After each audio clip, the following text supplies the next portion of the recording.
This is the Heart of the Jungle podcast. We're your hosts, the NRL Fanatic. And Matty G from Speak Free. This isn't just any West Tigers podcast. No, this is for the most passionate, The most diehard. the most loyal West Tigers fans. Welcome to the Heart of the Jungle.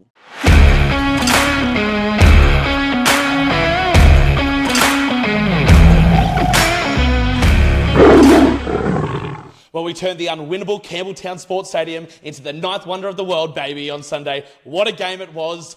We're equal first now with Penrith. Honestly, am I dreaming? And we finally won 3 in a row! Well, what a day it was. I mean, they said it was a top four clash, but I looked at it more as a walk in the fucking park. Mate, we killed it. We killed it. Campbelltown was rocking. It was very close to, if it wasn't sold out, it was very close to a sellout. There was so many people there.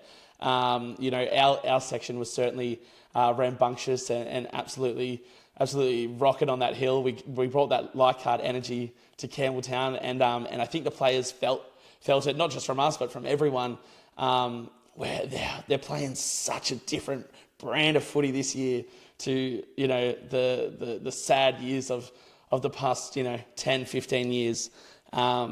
Really exciting to watch. I had friends come that aren't fans of the Tigers, and they said, fuck, they're good to watch. They're so good to watch.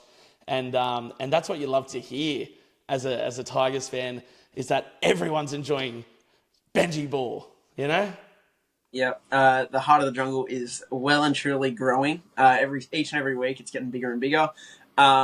We had Mitchfield came down. We had some Knights fans join, because the Heart of the Jungle, what we're building is really special, and it's turning into something big, which I love to see.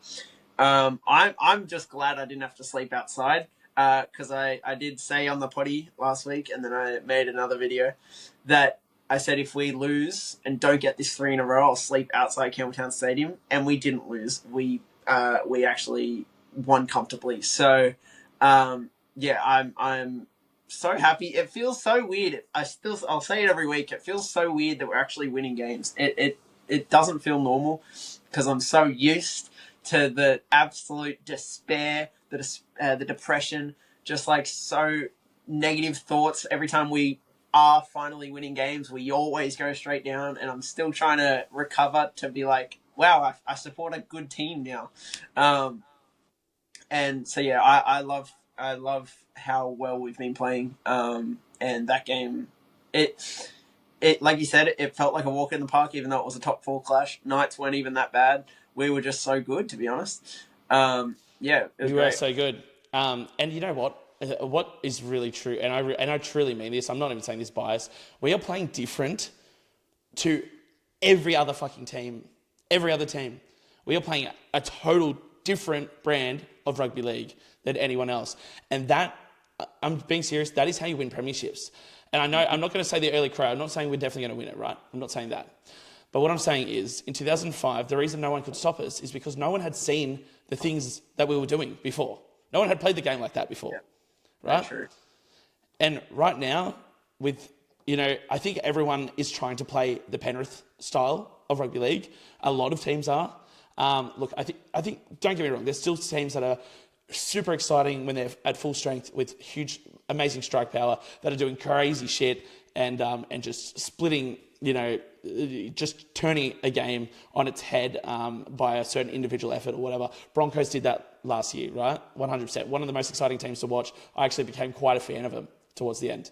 But I think the difference is with Tigers is that we're so risky in some of our plays, but because we've trained so well and we've really put the effort in, it's actually all coming together. It's all coming together.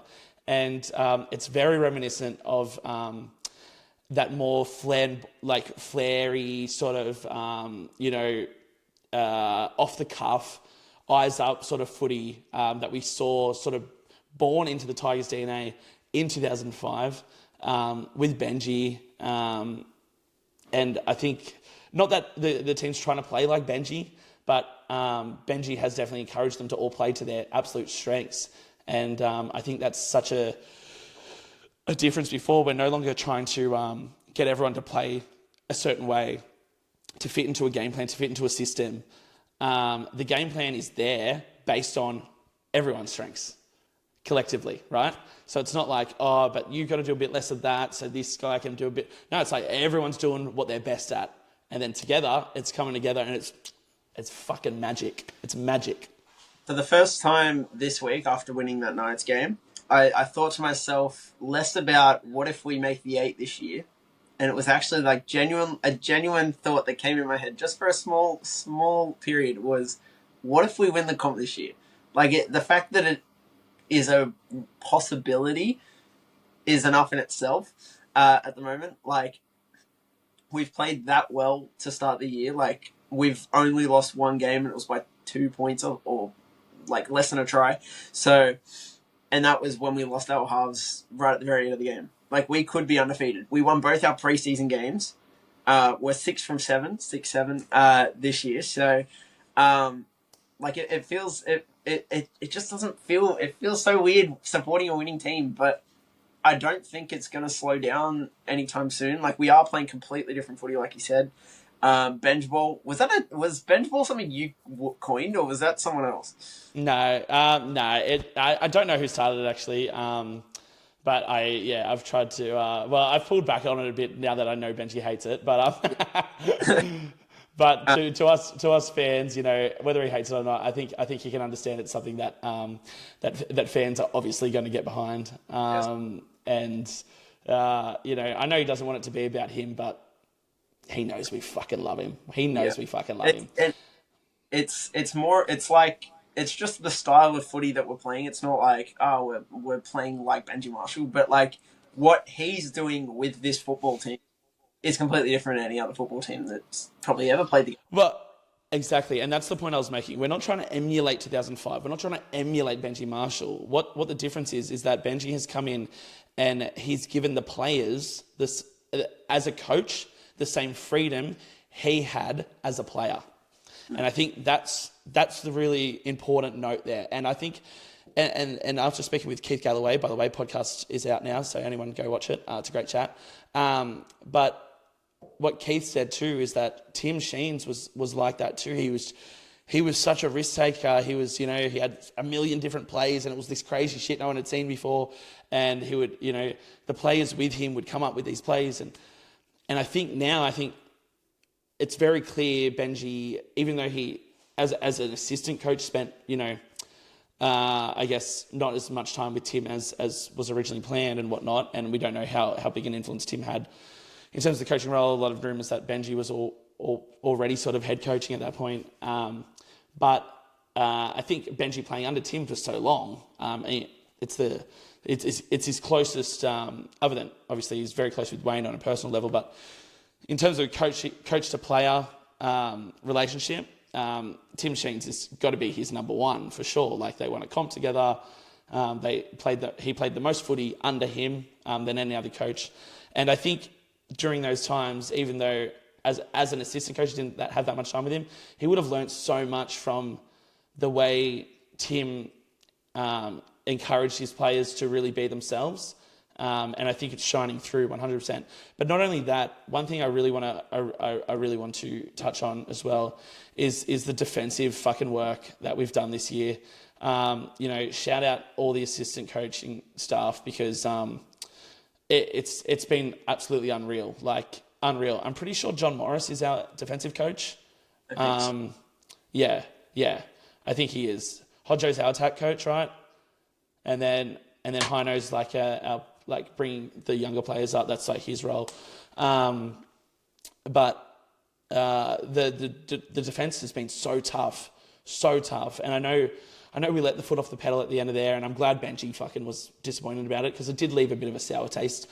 You know, obviously we're so fucking G'd up still, you know, great win. But I do love that is not an acceptable thing anymore at the club, because in a tight game, you switch off for a bit, there goes the win, you know, there's 2 points gone. So Benji will drive that home hard. It's the thing about Benji, none of it's for the cameras, you know what I mean? You know, if anything, what he tells the cameras is 5% of what he's actually saying to the players. And and he'd go hard on him for that. He was fucking bitterly disappointed in that at the end, because he knows how good our defence is, and that's the thing.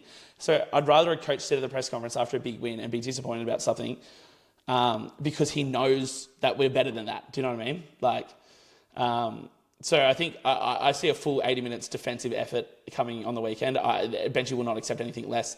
I think we pummel him into the fucking earth, for 80 minutes, because we did it for 65 of that game, and we can definitely do it for 80. Like you were saying, that's what gives me so much confidence, seeing how much real confidence Benji has. Like, it's not Shane Flanagan coming out and saying, like, he's blaming Ben Hunt for what they're doing now, and he's taking no accountability. And then you got other coaches that, like, will say that kind of stuff, but it's all cliche. I fully believe it when Benji says it, and he's filling me. It's him specifically, what he's done in the preseason, and then what he says after every win. Like, for example, this week, how we won by 20 points or whatever, and he still wasn't happy with, like, how it could have been even better. It's filling me with confidence, and it's Benji. I think is, you were talking about Tim Sheens earlier. The fact that he overtook him, like, became pretty much head coach within a year rather than the 2 years of assistant coach he was meant to do, makes me think he's, like, more of a natural at being a coach than we thought when we first had him. And, like, he might end up being a better coach than he was player. Well, the thing about Benji is he excels at everything he does, except rugby union. And he'll admit to that too. He hated it. He regrets that big time. But I think what we've seen is the evolution of a coach in real time. And usually it comes up through the assistant coaching roles, and it's sort of in the background. But he's been thrown in the deep end, and he's really had to really dig deep and learn how to improve. Because there was, I'll be honest, there were things last year I thought he did wrong. And it was nothing personality-wise, it was more like game management-wise. And I think that just comes with experience. But it's very clear to me that not only have the players worked extraordinarily hard in the off-season, but so has Benji, or in the pre-season, I should say. But yeah, so has Benji, because his rotations are fucking mint, perfect. Absolutely, game management has been perfect, and just the way he, I think, gets the boys up. I think his way to tap into that animal inside of them and make it really fucking show on the field. I think, in my opinion, if we make top 8, Benji wins Coach of the Year, no matter what. But if we come top 4, I mean, it's fucking, you can't even debate it. You can't debate that. Everything about him is aura. Every single thing about him is aura. He's a brilliant fucking man. I love him to death. I would take a bullet for Benji Marshall 100%. And yeah, he's just, I mean, wow, how lucky are we, really? How lucky are we? You were talking about how he's good at everything he does. And literally, I'm pretty sure he won Celebrity Apprentice. He did that. And another thing, shout out NRL Soapbox on Instagram. He said this 12 weeks ago. He found the Tim Sheens prophecy, how every 12 years, it's something to do with Tim Sheens. Go check it out on Instagram, NRL Soapbox. He's got a picture profile, because he explains it way better than I was about to. But he predicted at the start of the year that the Tigers were going to win the comp. And at the time, it was like, yeah, right, it sounds like a meme. But it's like, it's kind of working. And like... it's early days. It's early days. But the fact that the fact that a premiership is a possibility now, like, that's what excites me. I do think... Oh, we should be excited, 100%. We should be very excited. We played the best footy I've seen us play in fucking forever, maybe ever. Yes.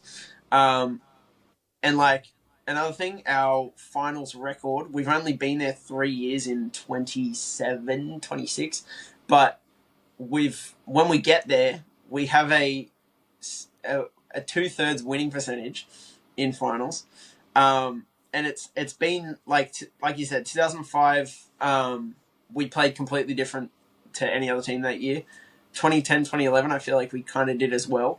And then this year, Benji has had his first couple of years were a bit difficult, but now he's building a squad that he wants, and it's showing. Like, our squad is genuinely one of, like, it's by far the best squad we've had since we played finals. Like, it's not even close. Our squad this year is unbelievable. Like, there isn't anywhere we can fault. We have so much depth. I love it all around the park. There isn't a spot where I'm like, we could improve. Like, there has been every single year before this year. And yeah, like the insane improvement we've had in the last 12 months is mental. I can't wait to see how this season plays out. Yeah, agree.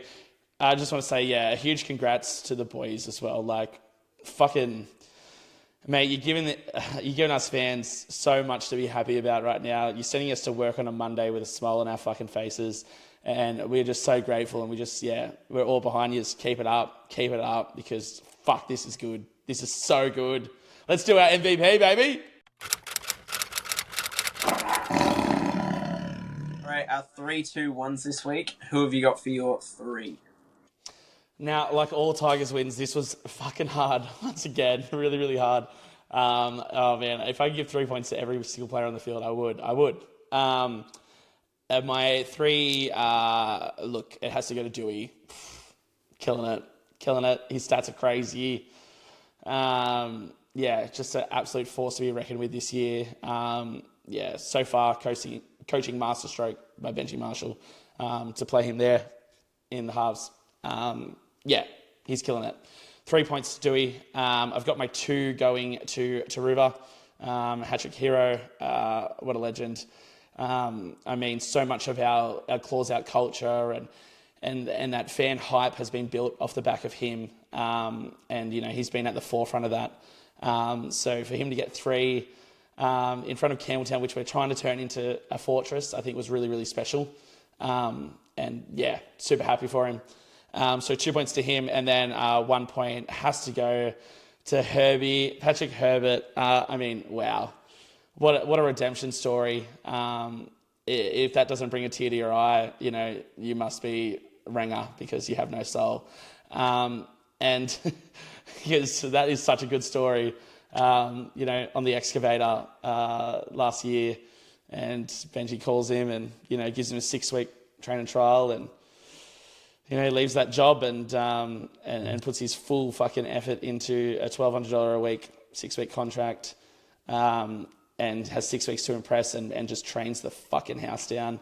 And then has also done it the hard way. It's not come through injury. There's some injuries and outs and whatnot, but what I'm saying is, like, it's not like he's the last man left. He's really impressed with his performances in Cup. He's played amazing. So for him to come out, get a try, sit, it's an awesome story. If I could give him more points, I would. 1 point for Herbie. My 3, 2, 1s are very similar. I went Adam Dewey for 3 as well.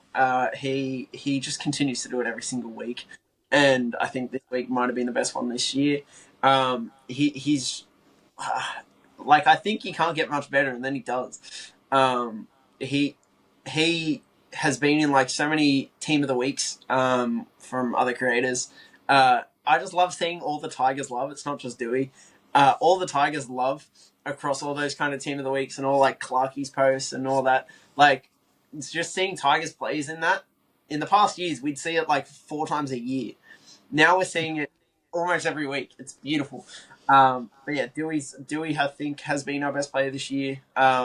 Each and every week. I think Twal is a close second. For my 2, I have Paddy Herbert. I have Paddy Herbert because just I wanted him to get this start for so long, and to be given a chance because I knew that he was killing it in training, and I just wanted to see him get his redemption story and because like everyone when they think of Paddy Herbert, they think of the finals with Titans, and it's similar like Ben Hunt. Everyone would always bring up he dropped the ball in the grand final, and he finally got his redemption story, and I just think Paddy Herbert finally getting his chance and then playing as well as he did. Like that first half, it was reminding me of Stafford Tower in the Cowboys game in 2023. Like it was the stuff he was doing was freakish. The ball to set up to Ruva in the corner was unbelievable. He did another pass that was like a Hadouken, with scoring from it because it was the Macassini one. But like Paddy Herbert just continued to amaze me throughout the night, so I had to give him my 2 points. And then for my 1, I also have Taruva. I think, hat-trick hero. He killed it throughout the night. That whole edge with Dewey, Herbert, and Taruva, and then KPP as well. That whole edge was unbelievable. Like every time we went there, we would usually score. Now we have two weapon edges. So Herbie and Taruva there, and then on the other side, who do we got? Taylor and fucking May, one of the scariest centers in the game ever. And Hamasi Macassini on the wing. I can't wait. But that I'm actually fully erect over it already. I know. It's beautiful. I'm so keen. We have a great middle, great edges, and then a great spine. But like specifically for this game, that edge with Dewey, Taruva, and Herbert, it every time we went there, it felt like it was working, and it was beautiful. But like this week was honestly maybe harder this week than the past weeks to pick these 3-2-1s because it's every week it's very difficult. I still have not given a point to Buller. Neither of you. And I know. Buller, Yeah. The fact that Twal. I know. I could have given him one for this game for sure. Exactly. The fact that Twal hasn't gotten a point this week. He had 40 tackles and 180 meters, and he's not getting a point. Like it's Twal and Buller are my honorable mentions. You have some honorable mentions as well. Yeah, definitely. Kai Pispor, I thought played great again against his old club too. I think they'd be seeing what they're missing. And yeah, I mean, how good to put it over your old club. It's fucking awesome. And then look, I mean, the whole team was great. Twal as well gets a mention from me. He was fantastic. I thought Fanua had a really, really good game too. I think he's really starting to find his mojo this season now, a few games in, and get way more involved. And yeah, I thought, Terrell as well was great. Samuela again, fuck, man, I could name the whole team, honestly. We could be here all night. They continue to make it harder for us every week. I think Jockey Boy killed it. Exactly. Legend. You know what I reckon? They're all trying to win the Jungle MVP. That's what I reckon. Maybe that's what it is.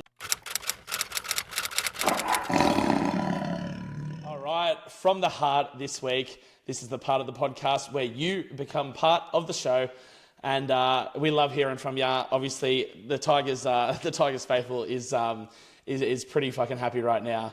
We're getting a lot of happy messages. There's true belief within the fan base, and especially within the heart of the jungle. So, Fanatic, you start off. What do you have first? Well, firstly, if you haven't checked out WT Pooley on Instagram, go check him out. But he joined us in the heart of the jungle, our section, and he showed us his tips for this week, and he was 1 from 8. He got It was such a good moment. Eh? He got every single game wrong except the Tigers game.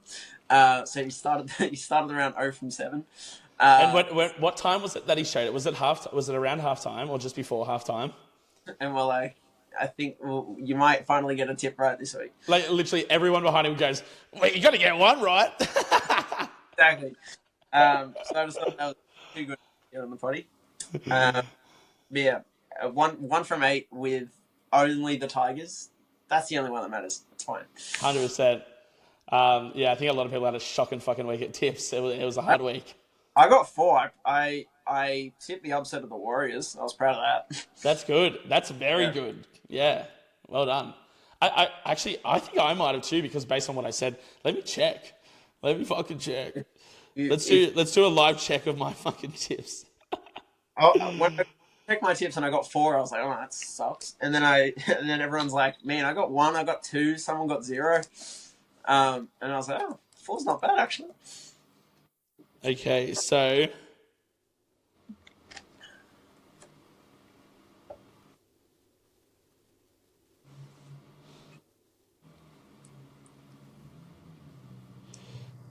hold up. I'm thinking now I forgot to tip. I actually got the first game. So I don't know if that but I Holy shit, I think I forgot. I think I forgot to fucking tip. Oh, God. I had too much on, man. There's too much going on, bro. Fuck, my life is just too crazy at the moment. That actually annoys me, because I would have tipped Warriors too, because I'm so off Melbourne. Wait, since you didn't tip any, how many did you end up getting right? Oh wait, I did my tips for one of my leagues. Okay, round 6 points for. Okay, who did I fucking tip? Okay, my tips. Okay, ready? Yeah. Okay. I did get Warriors as well. Let's go. I tipped the Roosters as well. I tipped the Eels, unfortunately. I thought they'd just, I don't know, I just thought, even with all the players out, I just thought they'd show a lot of heart because they lost at Easter Monday. I just thought they'd come out and win, but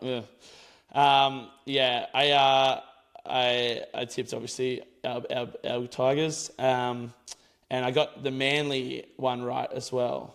You got 4 as well. So I missed, Para, tipped Rabbitohs, tipped Bronx, which was stupid because I forgot about Reece Walsh and shit, so I should have tipped fucking Cowboys. But yeah, anyway, that was a crazy game too, actually. Yeah. The whole round was crazy. There was scoring 20s. It was an insane round, to be honest. So many big scores, so many upsets. And that insane round leaves us going, wow, this ladder looks a lot different than we expected. And speaking of ladder, our good friend of the show, he's written in a couple of times, Isaac Bale, shout out, that's my boy. He wants us to do a bit of a ladder prediction. So I thought we do have a plan to do a full ladder prediction about halfway through the season, then see who ends up closest at the end. But I thought we'll give our top 8 for now, 6 rounds in. Let's see this is what we think is going to be the top 8. So if you want to go first, Fanatic, you can read out your top 8, and then give us your wooden spoon pick as well, actually. It was a great segue by you, and then I wasn't even expecting that. It was really good. Maybe I'm a professional. First, you can't go past Penrith. They feel like that they won't lose many games this year. If we're in second now, I don't see us slowing down too much. So I'm keeping us second. I'm being optimistic. Then to finish my top 8, I've gone Rabbitohs 3rd, Warriors 4th, Roosters 5th, Broncos 6th, Bulldogs 7th, and Storm scraping into the 8th. And then for my wooden spoon, it's quite easy. I'm going the Dragons. I remember 3 years ago, we were, after 6 rounds, we were 0-6, and every other team had 2 wins. And now it's the same happening to the Dragons. Every team has 2 wins at least, and they're still on 0-6. So they have had a shocking start to the year. Could not get any worse. They're on 10-game losing streak. And it doesn't look like it's going to change anytime soon, because Flanagan is literally the definition of insane. Trying the same thing every single time and expecting a different result. He's not going to get one. So, yeah, Dragons are the easy wooden spooners for me. What's your top 8? Well, likewise, we've got the same top 2. I've got Panthers in the minor premiers. I've got us second. Go the Mighty Tigers, mate. Fucking claws out. And then I've got, in third place, I've got the Knights, actually. I had them as a smoky early on in the year. I actually had Dylan Brown picked for my Dally M, but he's been out injured, so that's unlikely to happen now. But I still think he will come back with an absolute vengeance this weekend. I think he'll get the Knights right back on track. And, yeah, I do think they could be a top 4 team. So I've got them in 3rd place. I've got the Bunnies in 4th. I probably would have flipped them, but I do think the Bunnies might cop a couple of injuries that would stop them from going any higher. I think I've got Roosters in 5th. Warriors in 6th. I've got Broncos in 7th, and I've got Cowboys in 8th. So I do have Melbourne missing out. I do have also the Doggies missing out because fuck them both. I didn't have the Knights. It just feels like to me that I don't know. I could see them making the 8 obviously, but because they're currently 3rd. But I don't know. It feels like out of the teams in the top 8 currently that I think could drop out. They're not currently 3rd, by the way. Oh, are they 4th? They're 6th now after the loss. Jeez, what did I just read? I read a letter and I don't think it said that. Anyway, yeah, mate. I can see them falling out. I can see the Cowboys falling out for me. Because it's hard to predict who's going to fall out after 6 weeks. Because you're like, people are starting to, teams are starting to show what they will do throughout the year, but the ladder itself currently could be all jumbled. And like, it won't stay the same as it is now. So it's like, you have to try and predict who's going to fall off. So yeah, but you've got the big call, and you said it last week, Storm won't make the 8. And they've just lost to the Warriors, so now they're on 3 losses in a row, or 4. Not only are they performing really bad, I actually think Craig Bellamy's run out of answers for it. I think he's actually run out of answers. Because it would have been fixed by now. And that's the truth. He's that good a coach, it would have been fixed by now. I think he's out of answers. I don't think he has the answers to fix this. I think they'll string a few wins together. I don't think they're a terrible team. They've got talent. But do I think they'll be competing for a premiership, and will they be there in the finals? Fuck no. I don't. I think they're awful. I think they're an awful team this year with zero depth. It's such a bold thing to say about the Storm, who have tried, like, people have written them off countless times in the past, and then they continue to make the finals. They've literally never made one spoon year. When have they been in this bad form? Exactly. That's why it's like, it still feels so hard to write them off, but it's not as crazy as it has been in the past to say it. That's why I've only got them barely scraping the 8, but you think they're missing it altogether. And 2026 is a whole new era. Yeah, absolutely. Tigers, our year. We're going to be the new Storm. The only thing I could potentially swap is in my pick that I think would be Cowboys to Manly. I think Manly could potentially keep going on a run under 4. Before I swapped them for the Bulldogs in my ladder. But I just think, because right now they're playing Fosball, and I did have them, but I took them out because I was like, they've really only beat the Dolphins and Dragons. Yeah, the honeymoon period might end. They didn't look great against the Dragons either, to be fair. Yeah, they only beat the Dragons by 10 points, which is not beating the Dragons. I think their honeymoon will end, but I wouldn't be surprised too if Foreign could just get the fucking dog in them to really fight. So anyway, we'll see. Hopefully not at Magic Round. All right, we've got one more that you want to... a message, wasn't it? I got a message from Liam Hinks. He said, "This is our year, man. I have never in my life seen them make finals." The Tigers. He said he was born a week after the last finals game, and his dad calls him the curse. So I just thought that was really funny. Well, we're lucky we're breaking curses, baby, left, right, and centre. So, gone. Campbelltown's now a fortress. It will be after we beat the Broncos. 3 in a row curse, gone. We're going to break 4 in a row when we beat the Broncos. We haven't done that since 2012, so that's gone. We hadn't beat the Wars in forever. That's gone. We're breaking all the curses, and it's going to end with the finals curse at the end of the year. All right, within the jungle this week, news from within the West Tigers. Now, there is some news. First of all, I want to talk about the Hills at Campbelltown and the news that came out today from our CEO, from the club, that they're trying to fit, I believe it's 1,300 extra people onto the hill for Saturday night's game. So they're asking fans to stand. Now, there's half the fans back this. I'm one of them. There's a lot of fans that were not happy about this being asked of them. My advice to them is to buy a seated ticket if you want to sit down and be guaranteed a seat. Bronze tickets are not much more expensive than a general admission ticket if you're that desperate to sit down. I think the great thing about a hill standing up is that you feel like you are part of the game. You're not an attendee, you're not a spectator, you're literally there living and breathing the 80 minutes of football. And I think I think people underestimate the energy, what that actually does to a team, and how that carries a team. And all I got to say is, why do you think we win at Leichhardt? Why do you think we have a winning rate at Leichhardt and not at any other home ground? Because that energy is there every fucking time. And that energy carries the boys home. And that energy was definitely there at Campbelltown on Sunday, and it'll be even more so on Saturday night. It'll be absolutely rambunctious. It'll be a crazy crowd. It's a Saturday night too. If you can't stand on the hill, then get there super early. There's seats at the front of both hills, which are part of general admission, correct, Fanatic? Yes. Yeah, so there's 5 rows in front of the hill on both ends, both hills.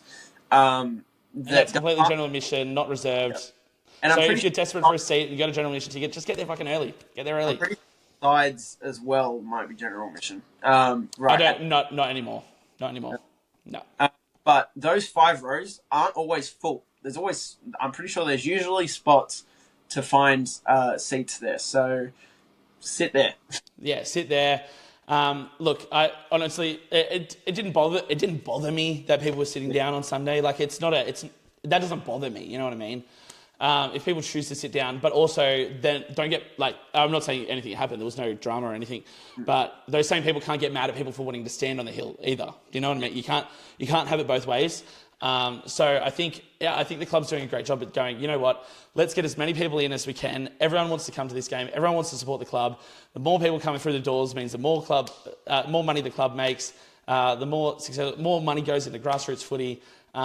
We build the hype, we build the culture. And if you can't stand for 80 minutes, then by all means buy a seat. I just don't think it's worth complaining about. I think if we can build that atmosphere that there's no other choice but to stand because there's that many people flooding through the fucking gates, I think that's a great thing, and we should all get around that. We should all get around that rather than complaining and whinging. And yeah, and if you have kids and whatnot, my mate Jack came the other day. I would have loved to be with him on the hill, but he had his 2 little kids, so he bought seats for him, right? And I was happy with that. I was like, you know what, that's a smart decision. They'll be able to see the game way better from there. Happy days, So I can understand people want to save a buck. Times are tough, but when it comes to this, mate, it's all about culture to me, and that comes first over everything. So less complaining, more standing. Happy days. And another thing, the hill with the scoreboard, there's plenty of room to sit over there. That's the family hill, which I think is more suited for people to be sitting down. I think this idea though is to have everyone standing on both hills. To be fair, that's what I believe. It's not just the South Hill. I used to sit on the South Hill quite a bit. The North Hill quite a bit. The one with the scoreboard, and there used to be a lot of kids that would just kick balls, and it would get quite annoying to if you were just trying to sit down peacefully watch a game. But compared to Leichhardt, like we said, it is the best suburban ground, best footy ground, best place to watch footy, and the best part of Leichhardt is the hill. Then you've got Brookie's Hill. Everyone loves being on the Brookie Hill, if you're Manly fans at least. And then literally any field that has a hill, where 90% of the people are trying to stand and watch it, that's where the best experience to watch footy is. So having the hill packed with people standing is great. We had our section, but it was very tight, because you made a point off camera that if you're sitting down, you're also taking up quite a bit more room than just well, that's why they want everyone to stand. So. That's why they're trying to get as many people on the ground as possible. And the more packed, like for example, the more packed the Leichhardt Hill is, the better the experience. It's just so much fun being on the hill. Yeah, I'm hoping we can get a lot of people there. Tickets are almost sold out, I'm pretty sure you said. So we should, if you're watching this and tickets aren't already sold out by the time the video comes out. GA tickets are 100% sold out. I know that. I couldn't even get a couple freebies this week. So that tells you what the fucking the demand is like when Matty G can't even get a fucking couple freebies from the club, mate. Not for myself. I pay for my membership. Thank you very much for anyone who comes from me. But for some friends, I was getting them for. But they'll just have to buy tickets, and if they want to stand on the hill and they can't, then just buy a bronze ticket and come stand on the hill anyway. But one quote, I just want to read out this quote from Sean that I thought was really interesting. And I think, I know not everyone's going to agree with this. And I know this is a controversial take. But hear me out before anyone comes for my throat, okay? And I think most of our audience will agree with us, with me anyway. It'll just be like the rare couple. But he wrote, he said to News Corp, we'll ask everyone to stand up, which is more appropriate on a Saturday night than on a Sunday afternoon for families. Now, this is actually quite an interesting quote, and I'll tell you why.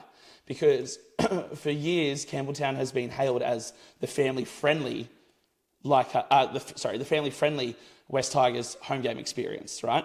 Whereas Leichhardt is more seen for, you go there if you're a bit of a rough, you got to be an adult. It's pretty rough on the hill. There's a lot of banter, there's a lot of swearing, beers are getting thrown, all that sort of shit, right? Which is true. It's true. I'm not going to shy away from that, and I personally love it. But I could see as someone, if you brought your little kid there or you came for the first time, you would think, oh shit, I don't feel super comfortable here. It's, whatever. So I can get both sides, but I love it. And I think it's great for culture, and it's clearly what Leichhardt is, and it's the culture we've built. And I'm not saying behave like a dickhead. I'm just saying it's a party atmosphere, and that's what it should be.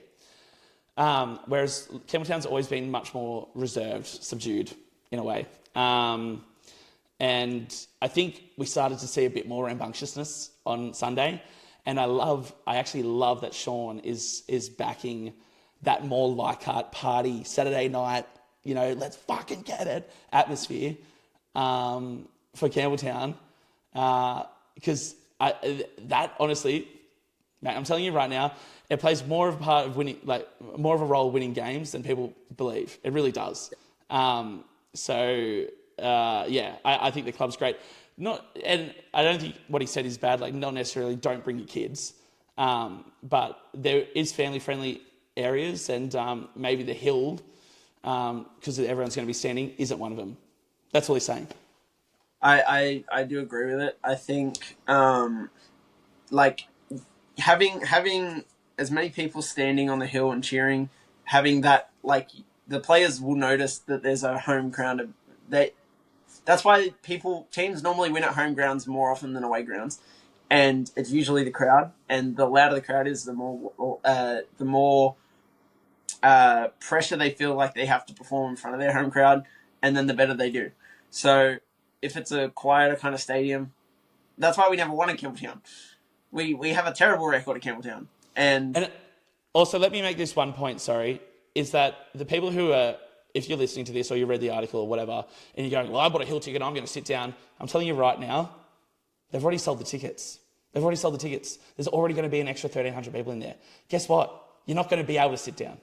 You're not going to be able to. People don't stand on Leichhardt because it's the thing to do. People stand on Leichhardt because you have to. Yeah, unless you're sitting on the far end. Then yeah. But also Leichhardt is a whole...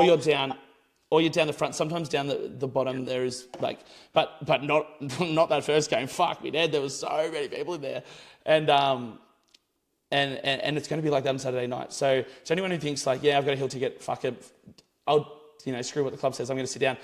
By all means, sit down. You won't be able to see a fucking thing because people will be standing because they need to get in there, and it's not fair to keep them out when they've also bought a ticket. So that's all I'm going to say to that is that. Yes, the club can ask people to stand. I don't think they'll need to. It's going to be the only option.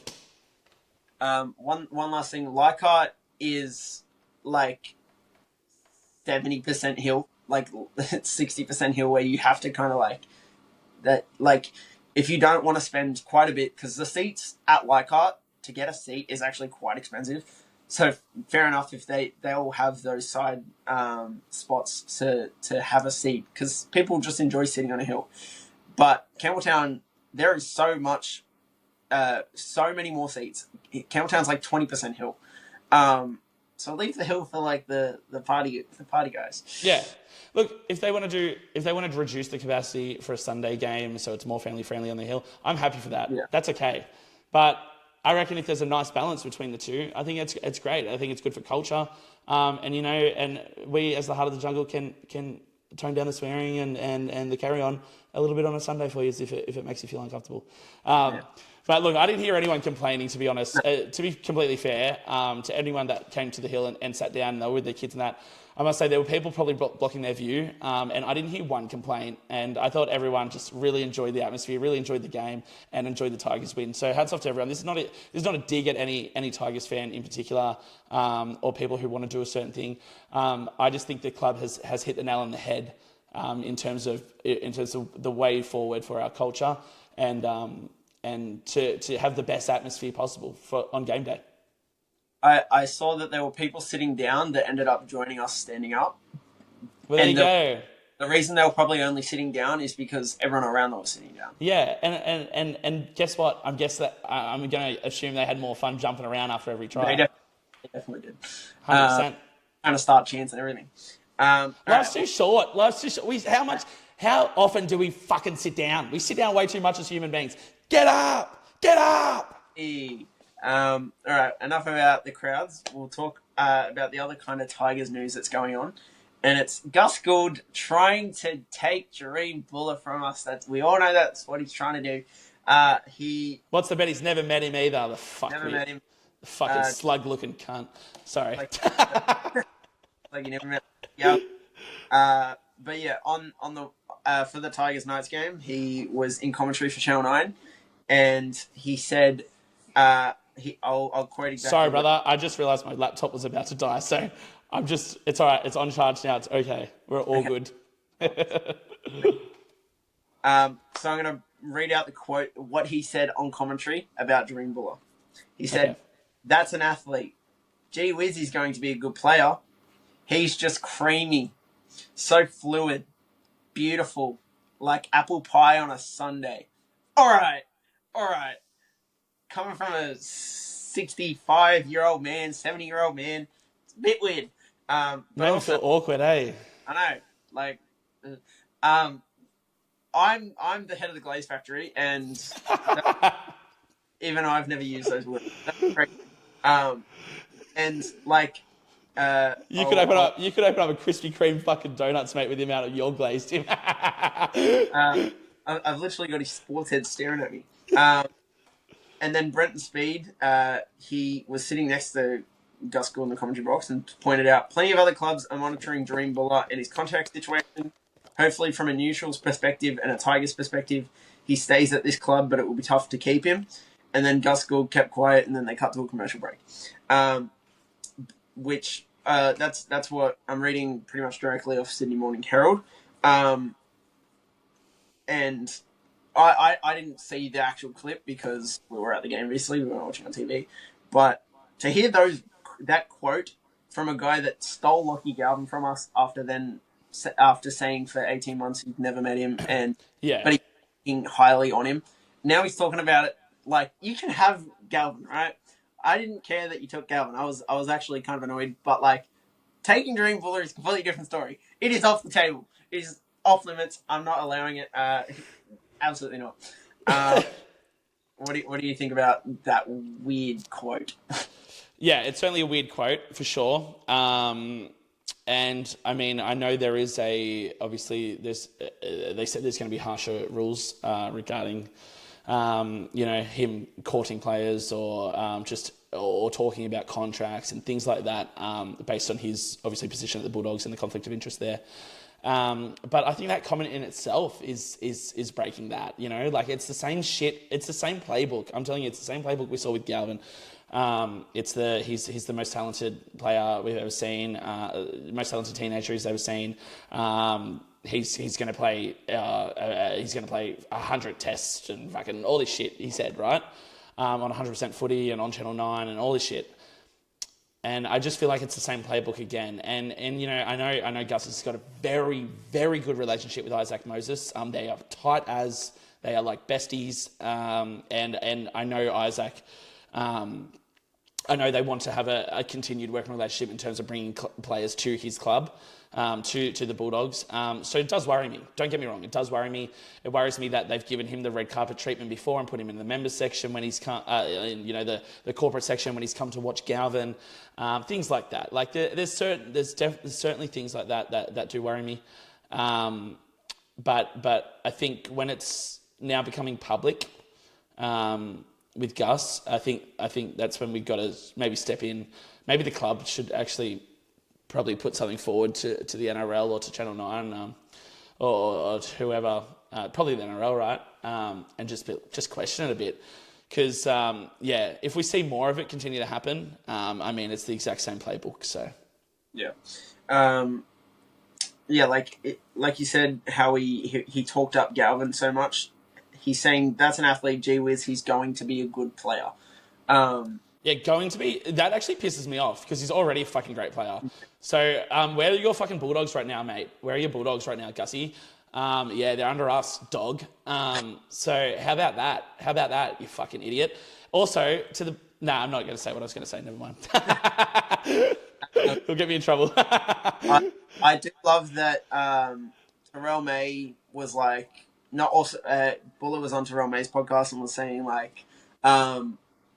he wasn't trying to pressure him or anything, but really hopes he stays.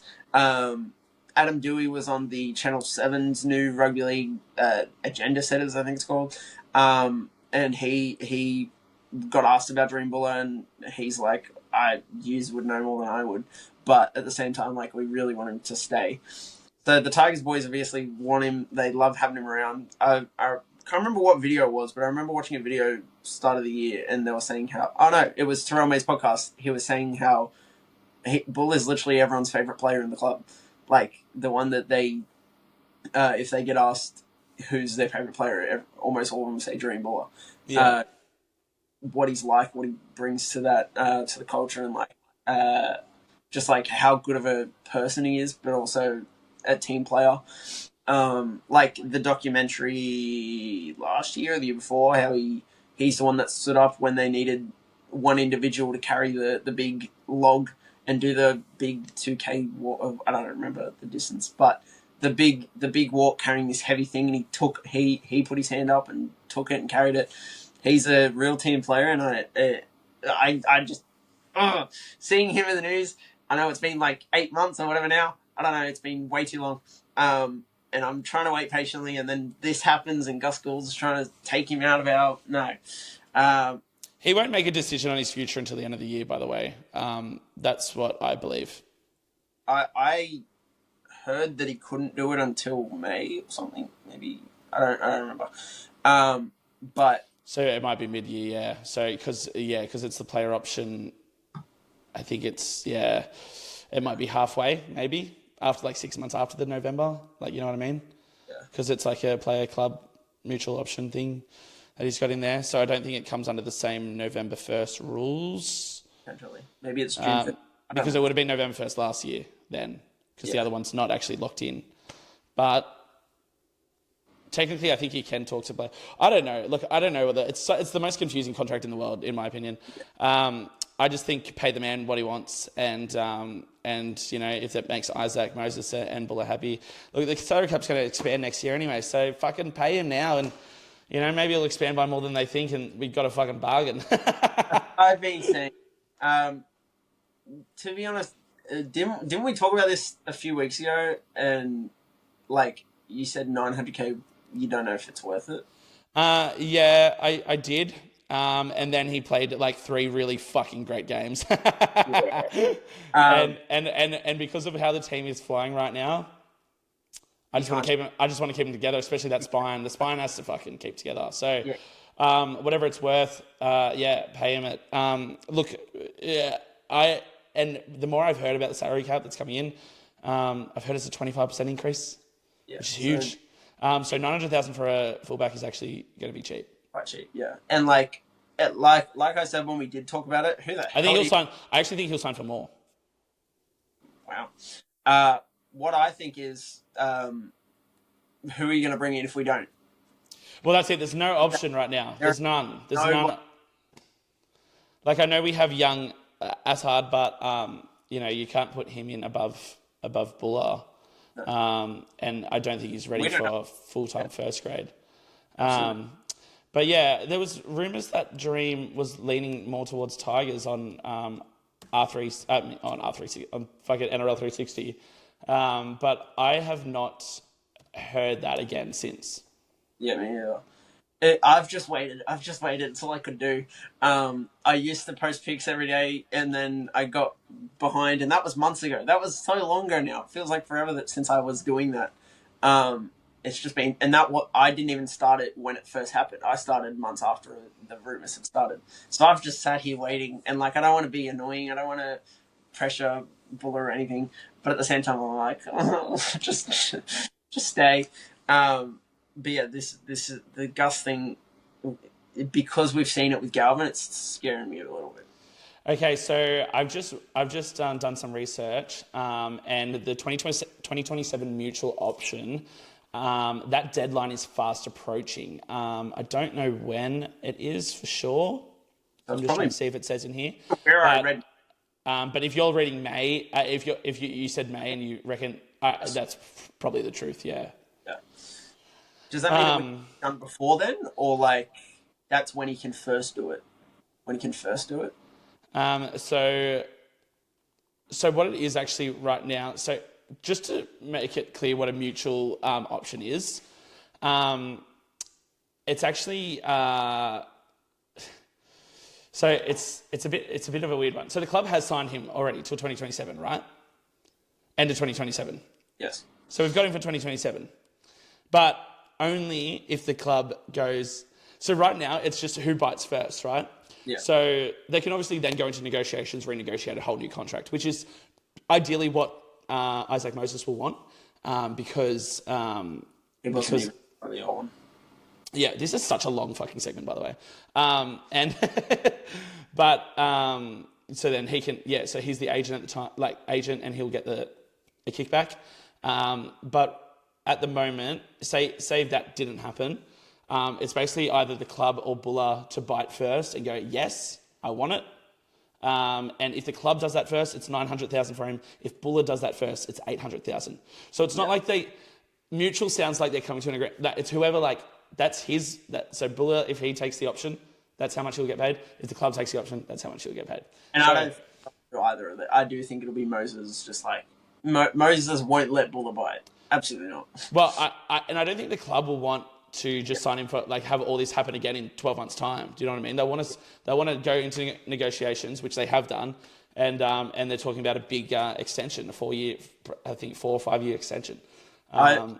In so many different the past 6 months, it's insane how many different reports I've seen. He's going to the Dragons. He's going to the Bulldogs. He's staying for 4 years. Staying for 2. The Bulldogs is heating up to the Bulldogs rumours are heating up to a point that it's got me going. It's looking more likely than anywhere else.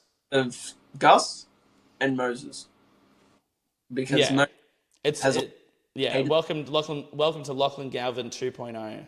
Like, not Buller, but I'm just saying the situation. Yeah.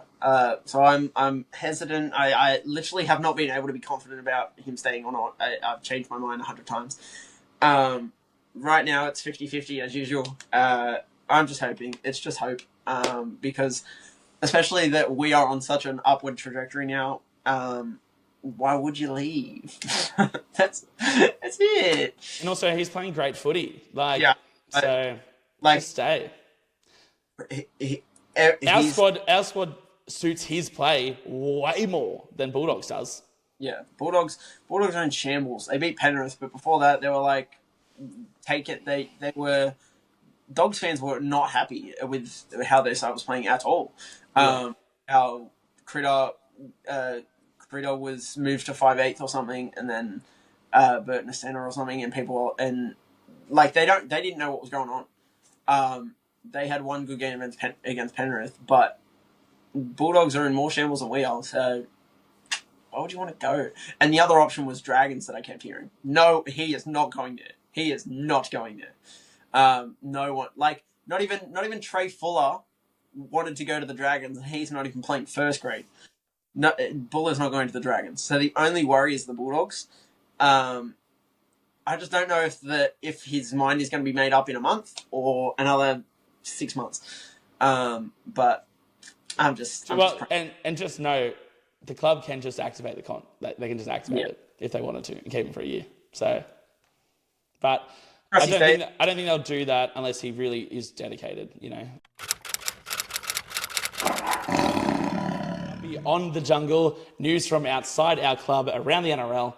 Fanatic, you have some quick news for us. Yep. Jaden Sewer is set to leave the Dragons and join Parramatta. Good news throughout the week, yes. Connor Watson has been granted permission to talk to rival clubs or the league, his favourite player. Perth got over 30,000 in their to turn up for that doubleheader. And then the Dragons are still they're just so they everything's going wrong for them. They're just a meme of a club. They've hit 10 straight losses. They've started the season 0-6. Flano's still picking the same team. He's blaming Ben Hunt. And then the team list today made no changes. All the fans are complaining about Omre Gula being in there because he made like 90 metres. And he's made nothing for the last 3 weeks. Meanwhile, Loco Pacifici Tonga, he made 250 metres in 55 minutes in New South Wales Cup and did not get a call-up. So he instantly after the team list got announced, he's requested a release. So can you blame him? No. What do you think about that one? They're a shambles. They're run by an absolute clown in Shane Flanagan, who is, I think he's so egotistical that he wants to somehow stick strong and be known that he had the long-term vision, that it all came to fruition and they start playing well. I think it's a fucking pipe dream. I think he's got to give it up. Give some young guys a go, because the guys they have running out there at the moment are useless bunches of pathetic losers on that football field who are embarrassing their fans every single week. And when you have a pathetic loser coaching you, that's exactly the kind of performance you get on field. And that's the reality. That's a reality. So I know they might not like to hear it. I know those players that are on the field, they can play a lot better, and I've seen their talent. But when you're being led by a bloke who doesn't believe in you, it's hard to believe in yourself, and it's hard to believe in the team around you. So that's it. Yeah.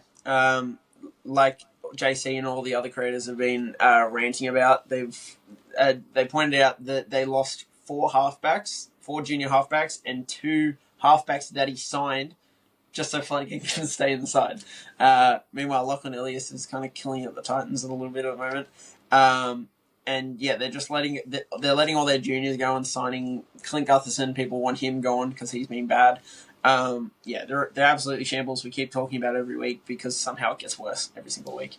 Look, I think they have a lot of problems outside of Flanagan and outside of Kyle and outside of all that. I think they have a culture problem. They have probably upper management problem, but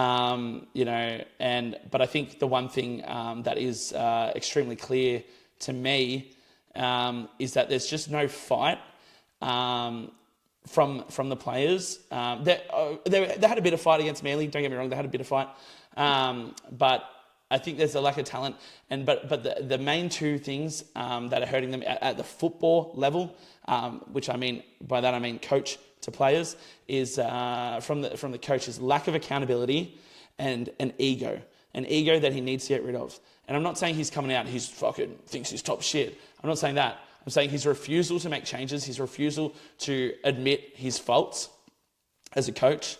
And as you know, as a person who's sort of put this side together, is detrimental to this team and will continue to be detrimental, and it will not get any better.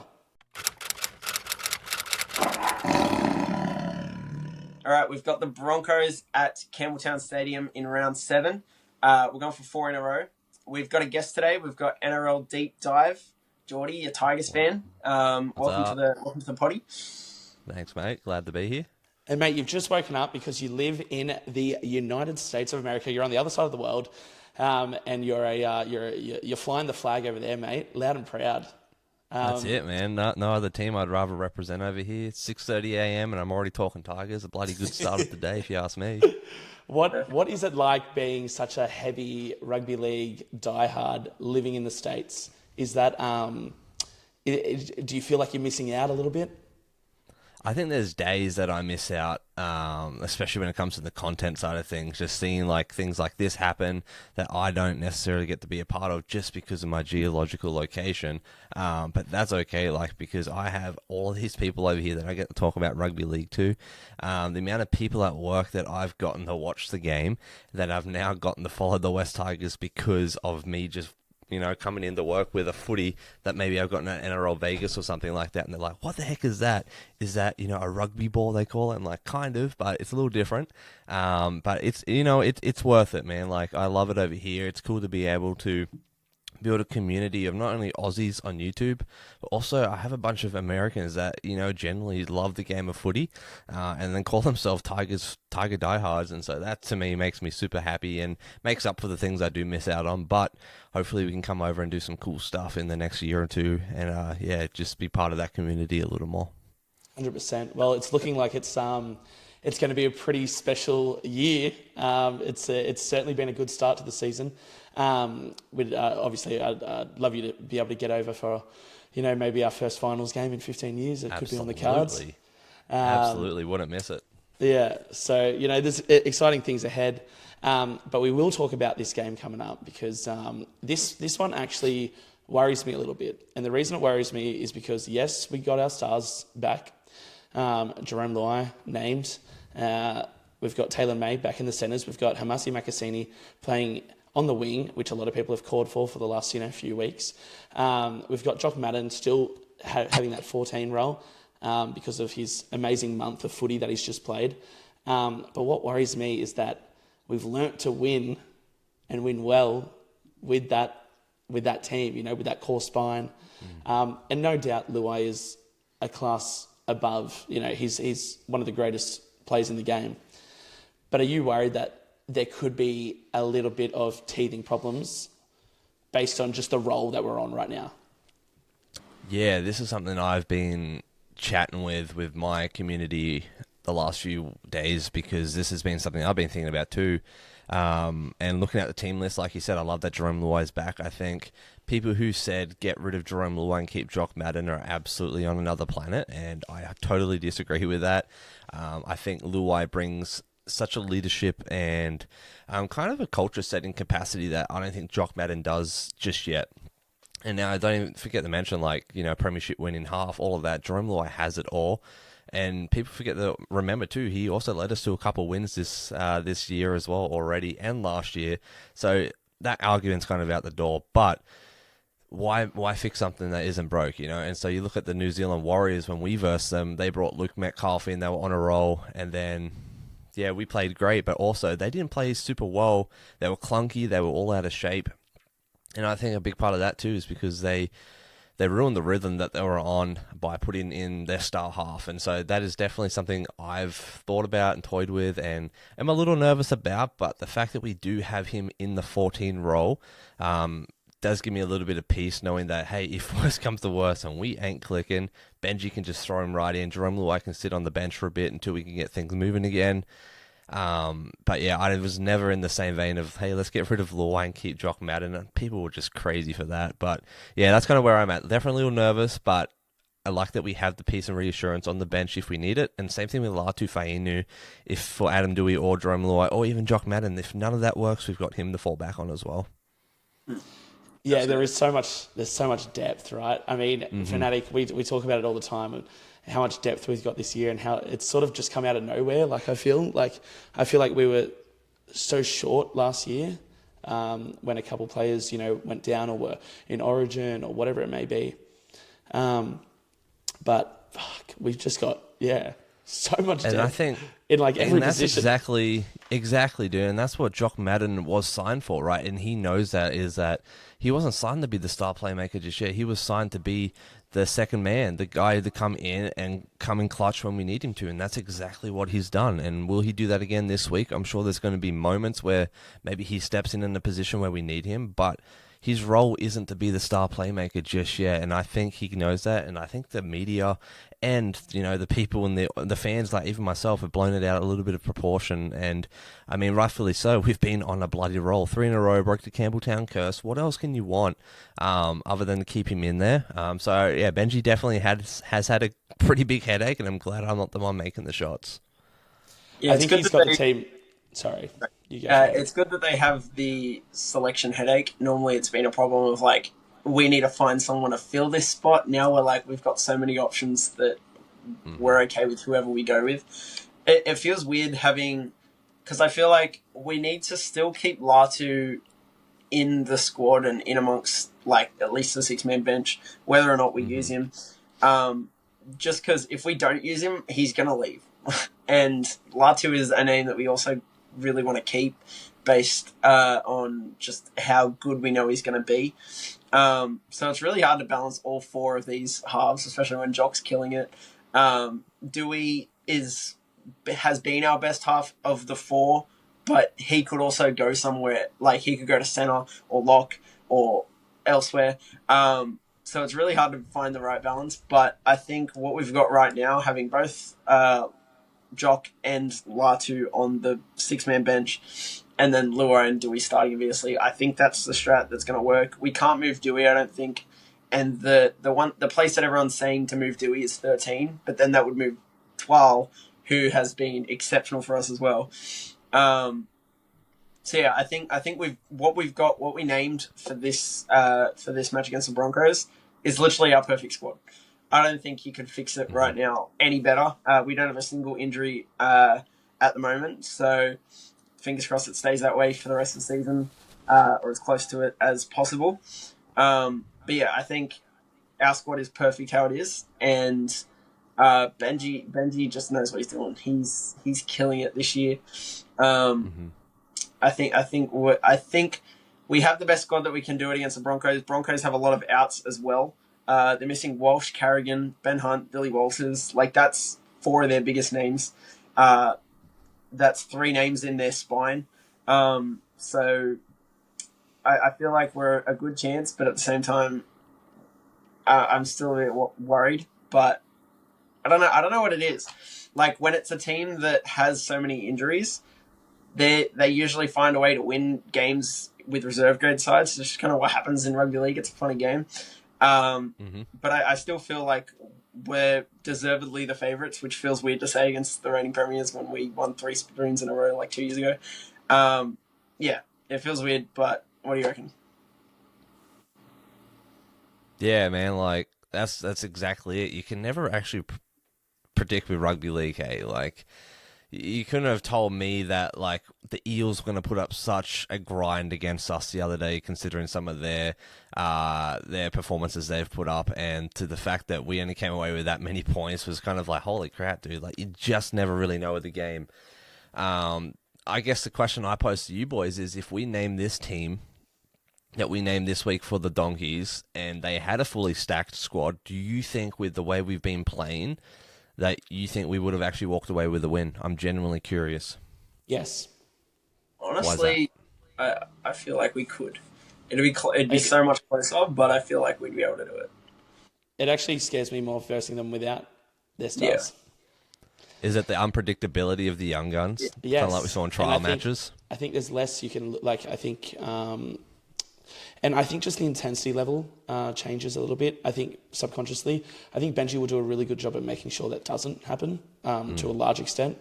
But I think when you go into a game knowing it's going to be, when you're already firing and you know it's just going to be a tough battle, I think you play your absolute best footy. So it does concern me to a tiny extent going into this weekend that I just hope no one takes Broncos lightly at all, because Michael Maguire can get these boys up for it. He really can. And, it's the perfect for any other club other than like it's the perfect party to spoil right now because we're the talk of the town, and so to go there and sort of embarrass the Tigers and embarrass the Tigers fans, I think will be 100% what they want to do and what they're aiming for. They'll be expecting to win this match 100%. So we've got to be at our absolute best once again.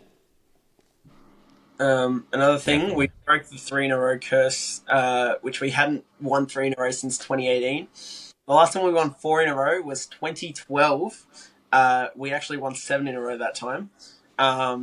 And that's it. We haven't won 4 in a row since 2012, which was 14 years ago, pretty much the entire finals drought. So it's going to be a big deal if we can win 4 in a row. And yeah, I think we can do it. I think we can do it. Absolutely. I genuinely don't have a doubt in my mind. It's like you said, Matty G. It's like if we play down to the squad, that's where we're really going to have a problem. But if we just keep playing the style of footy we've been playing, we keep playing the intensity as if it is a fully stacked Broncos team, man, we're putting easily 13 plus on them, like no doubt. Broncos have definitely been a little hit or miss this season, especially at the start of the season. And then even like last year, when they versed the Super League team, they got flogged, and that Super League team got flogged by a different team in the round 1 kickoff. It's like the Broncos to me have been so hit or miss. I genuinely don't know what to expect, but I know that if our boys play our style of footy, play our strong defense that we've been playing week in, week out, add some shape, structure, flair, shiftiness, all that we've been doing, spreading the ball out to the edge and using the speed and the height that we do have, and then utilising Adam Dewey's kicking game, and if Jock Madden's on the field, his kicking game, man, we are unstoppable, and honestly, that's our bread and butter all game. And I forgot to mention too, like, what are your boys' thoughts on our forward pack this season? Like, we aren't just winning games anymore, but we're genuinely winning games through the middle, and that's something that gets me super freaking pumped. Who's going to be in the standout play? I know you mentioned Twali, and I'm glad that we haven't moved Dewey to lock, because I think Twali's going to have one of the biggest seasons of his career. I genuinely think he might be a contender for Origin just if he keeps putting up this performance. So who's stood out to you, and are you guys genuinely as excited to see us winning the middle battle week in and week out? 100%. I'm so like I'm honestly blown away by our forwards. KPP. I mean, what a buy! You know, he'll be buy of the year for sure. That's 100% already locked in. Sebi Alfanu, killing it, absolutely killing it. So glad he's not injured. So glad he's in the team. Sione, killing it. Royce Hunt, killing it. Twali, I mean, God. Terrell's doing his job. He's got less responsibility now. I think it's good for him. It's good for his body. I think we almost killed him last year with the amount of game time he had. And Nua's really coming to his own too. I think the last couple of games he's probably been his best games. I thought he was very impressive for Nua Pole on Sunday. I actually can't fault the forward pack. I can't fault them. Mm-hmm. And like we've got Bunty on the reserves every week. He can't even crack the starting squad. I don't know if it's because he can't play because of that round 10 rule. I'm getting mixes with that. Some people are telling me it's because he can't play till round 10. Some people are just saying because what we've got right now, he's just not making the cut. But like, I want to see Bunty play, but we can't cut anyone to bring him up because everyone's been doing their job so well. So yeah, it's actually amazed me how well everyone's doing. Twal especially has had because everyone kind of expected Kai Pearce-Paul was going to kill it when he came over here. No one expected Twal to have a season like he's having right now. I'm loving Twal this year, and I agree. I do think Origin call-up could be in his future. But yeah, I have a question. What do you think about how our backline and how we've got Patrick Herbert coming in now? Like, we've got so much depth there. Patrick Herbert, his game on the weekend was exceptional. And it means we've dropped Skeleton. We've brought in Taylor May, and then we've moved both Massey and Tito to the wings. What do you reckon about our backline shape? Yeah, like you said, Taruva, man, he's been unstoppable, especially last game against the Knights. His commitment to get to that try line and get those cutout passes that were, thrown to him, or like from Patrick Herbert, lobbed type thing. Like, yeah, the commitment from Patrick Herbert as well is crazy. And yeah, I've been a big fan of him ever since there was that little rumor of him coming to the Tigers, and then boom, he just shows up in our social media one day, and I'm like, yes, this is the move. This is exactly the style of player that we need in our squad. Someone who's just a big dude that can run, that can tackle, that can pass the ball, that can get over that try line, and that's exactly him. And now you bring in Taylor May on the other edge, and he's just a gun. There's nothing that you can really say about him that hasn't been said. Like, he is just a phenomenal center that brings so much shiftiness and so much illusion out there. You never know what he's going to do, but all you know, he's going to run hard and he's going to tackle even harder. And then you can get that ball out to someone like a Taruva or a Makasini, depending on what sides they're on. And I just love Makasini out in the wing. I think he did a great job in the center for the time we needed him to. But I think we gave him just a little too much too soon, and I think some of the cracks started the show. But for the time that he did spend there, he absolutely killed it. And some of the mistakes that were made, or that naturally came out just with the inexperience and the youngness of him, the rawness, I think that was bound to happen. And I think the biggest question is, do we keep him on the wing, or do we put him in cup for a bit and let him kind of not grow up, but like just kind of strengthen his abilities and his skills and his talents, and bring him back stronger and better than ever? That's a question that I've been asking myself. But for this week, man, I think he's going to go hard. I think and I think he knows that. And the media is absolutely having a field day with him, saying like the prodigy son and all of that. The prodigy kid is now lacking and making these mistakes. And I think he's hearing that, and he's going to put up an absolute effort. And I think he does every week. But like I said, there's just some greenness to him still, and that's given, and I think Benji knows that as well. So no hard done by on him. But yeah, I think our back line is absolutely stacked. The big question I have is, what happens when Stafford Toll is ready to come back? Where does he go? If Patrick Herbert's killing it, do we keep him in there? Do we put Star Toll back in? From what I saw in Cup, Star Toll didn't have the greatest of games this past week, and we know that he's pretty injury prone as well. So I'd be intrigued to hear what your thoughts are on that, because, like I said, I don't choose boys based on if I like them or not. I choose them for whoever's performing consistently, and I just don't know if Stafford Toa is that guy for me going forward when we have people like Patrick Herbert out there. And yeah, so I'd be intrigued to hear what you guys' thoughts are on that. Yeah, well, with Patrick Herbert and Stafford, they actually both played in the Cup the week before last game. So it was pretty much a shootout basically to who was going to be chosen. And obviously Benchy went with Paddy. He killed it. He had one of the best Cup games the week before the Knights game, and Stafford was very quiet. So I love that the club is now built on you make your destiny. If you work hard and you prove that you're going to be an NRL level player, then you will be chosen. But if there's someone better than you, then it doesn't matter who you are, they're going to be chosen over you, So I think that's a really important culture to have. And I think if everyone buys into that, then it's competitive, but it's not hateful competitiveness. You know what I mean? It's not like oh, fuck, he's got chosen over me. It's like, well, I need to be better. It actually brings everyone's levels completely up, continually getting better. Like, this is round 6 we just played. Mm-hmm. Oh, yep. This is the footy we're playing in round 6. Imagine how good we're going to look at round 22, round 23. Unreal. It's crazy. Absolutely unreal. Yeah, and I love it, man. I think the competitiveness is exactly what Benji's going for. And I called it when we signed Bunty. People were like, why the heck are we signing Bunty? And I said, I don't necessarily know if it's for Bunty getting a run. I think it's for people like Royce Hunt, Seyfarth, Twal even. These guys that haven't been lacking, just been a little lower on the stat table. Look at what's done to them, man. Like, knowing that we have that depth ready to go, I think, yes, they've put up a whole different performance as the whole team has. But I think with these strategic signings that Benji has done, even Jock Madden, Javon Andrews, like, there's a reason why he's doing this, man. And I think we're starting to see the fruit of that. All right, for today's game, we're going to be doing Don't Say the Same Thing as Me. So I'm going to name a category, and you're going to have to try and come up with an answer that isn't the same as what I write down. And if you do, you lose. So you only get one life each. For this first round, name a current player in the starting 13. So you just come up with a name, something different from each other, and you can't say the one that I write down. Got it.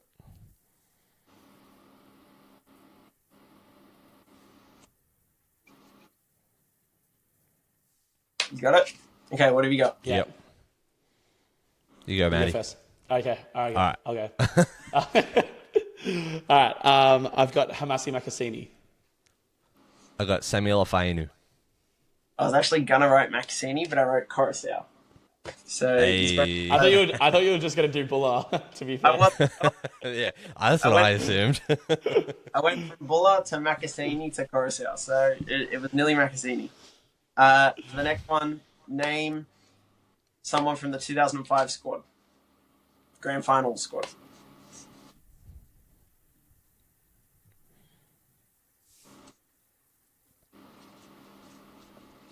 Got it?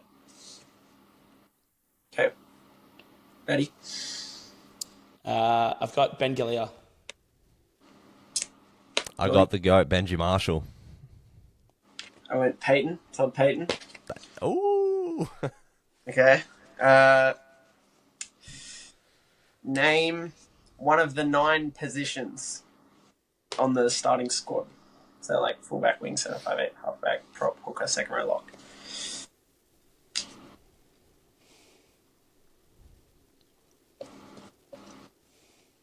Ready? Ready. Matty? Hooker. Jordy? 5'8". One of yous are out. Uh-oh. Okay. I thought my phone just turned off. It was 5'8". So Jordy, you Bugger.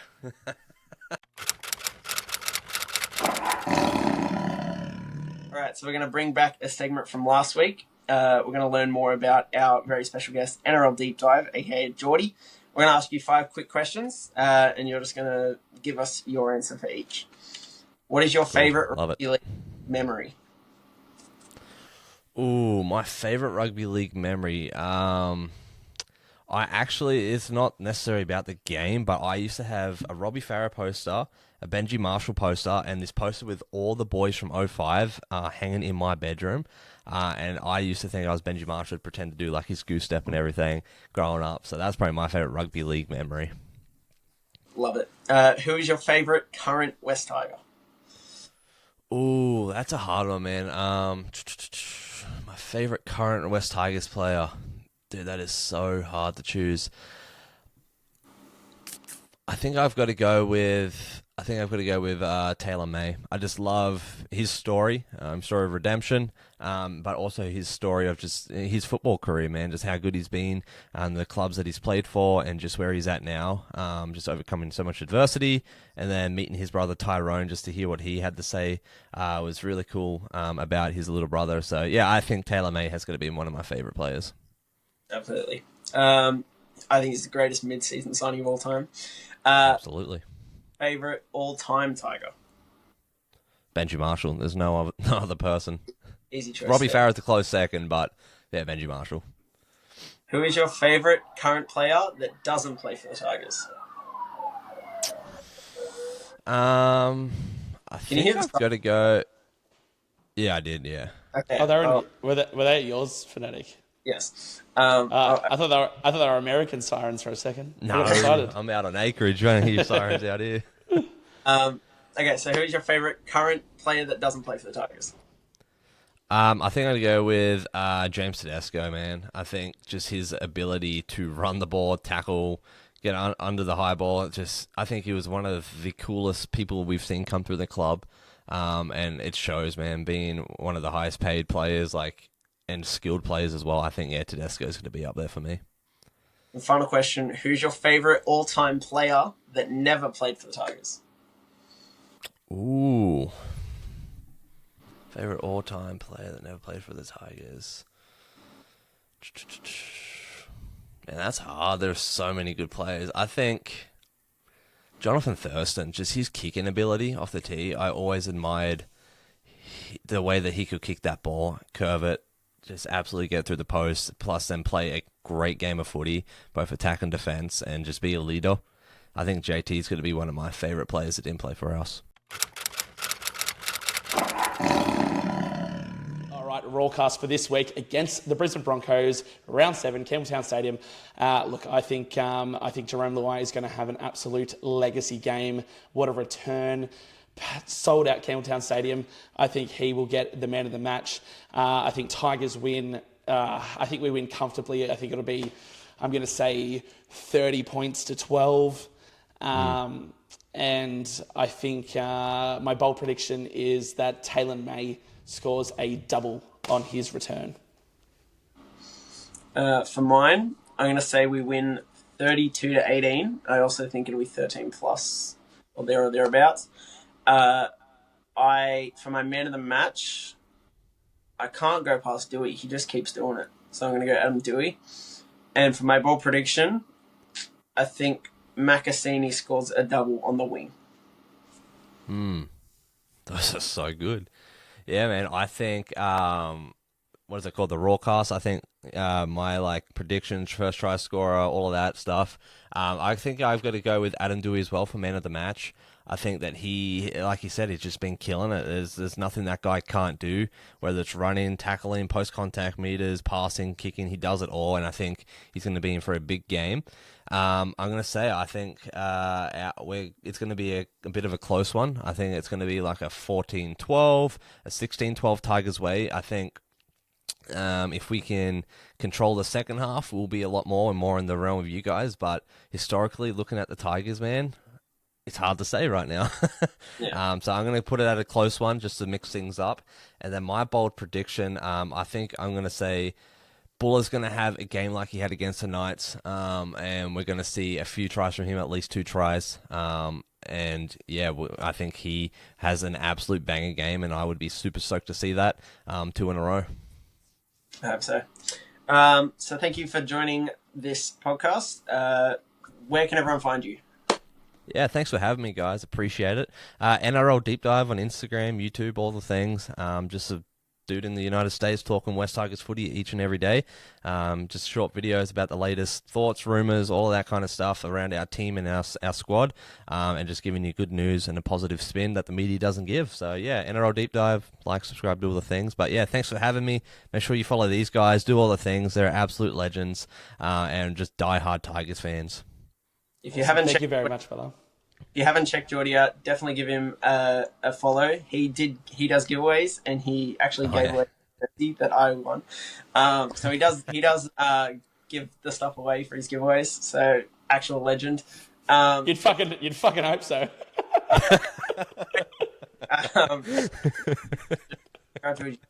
Be linked in the description. There'll be links in the description. Go check out all these platforms. Thanks for hopping on. You're a legend. Thank you, brother. Thanks, Claws legends. out. All right, have a good one. Let's go, baby. Guys, thank you so much once again for joining us. I hope you enjoyed the episode. It's a very long one tonight. We're very passionate in some segments there. Thank you again to NRL Deep Dive for coming on. We really appreciate it. All the way from America, mate. This show's global. It's global. You literally up and jumped on the potty. So yeah. I know, what a legend. And in terms of this weekend, be at the Sherwood again. There was a great event there on Sunday, and there'll be another great event there, ran by the Ambush, the legends there. I jumped on stage for a little potty chat, so I'm not sure what they have planned this week. But Gary Jack was there, so hopefully there will be another player or a legend or someone of the sort to be there as a special guest. But it was plenty of fun. It's a great place to hang out. There's great food there. Have a drink, relax before the game, and then head over there. It's a hop, skip, and a jump away from the gate at Campbelltown. So yeah, fantastic venue. I haven't been able to get to any of them, but I will be at this one. I've had things going on that I couldn't make. Like for the Warriors one, I couldn't make it because I was making the sign. I was at the East show this week, but I will be there this week to finally experience the Ambush event. yeah, make sure you get out to it. Any merch updates? Yes, they are arriving. The shirts will be here on Thursday. This comes out Thursday, so they're here today. So they will be sent out ASAP. Now, obviously, if there is going to be any delays with shipping, say you live sort of far away, but you're coming to the Leichhardt game, just reach out, let me know. I can refund the shipping cost and give it to you at the game. So it's up to you guys. But if I don't hear from anyone, I'm just going to do as it says on the order, obviously. So there's a lot of orders to get out. And then in terms of the hoodies are available now for pre-order. That pre-order will run until the 23rd of April. And then, like the shirts, I'll put the order through and then they'll probably be here by about mid to late May. So right in time for the start of winter. And then, yeah, you can rock that everywhere you go. Because, the hoodies, I must say, I got sent just a plain hoodie, with no, obviously without the print on it. Just check the quality. And they are fucking beautiful hoodies. No drawstring too, so they look real classy. They look nice. But yeah, very excited to get them. But yeah, excited for everyone to get their hats and their shirts. But to anyone who bought a hat as well, hats are now sold out. Obviously the ones who bought them, I've got yours there. I'm just waiting for your other items to come so I can send it all together. More economic that way, you know. Yeah. Everyone check out our socials, Heart of the Jungle Pod, NRL Fanatic, Speak Free with Matty G, Speak Free Podcast, and NRL Deep Dive. Links will all be in the description. Insta, TikTok, YouTube, everywhere. And get to the game if you can. The tickets, who knows if they're sold out by the time this comes out. We're going for 4 in a row. Let's do it. First time since 2012. I reckon we got it. 100%. Calls out. Yeah.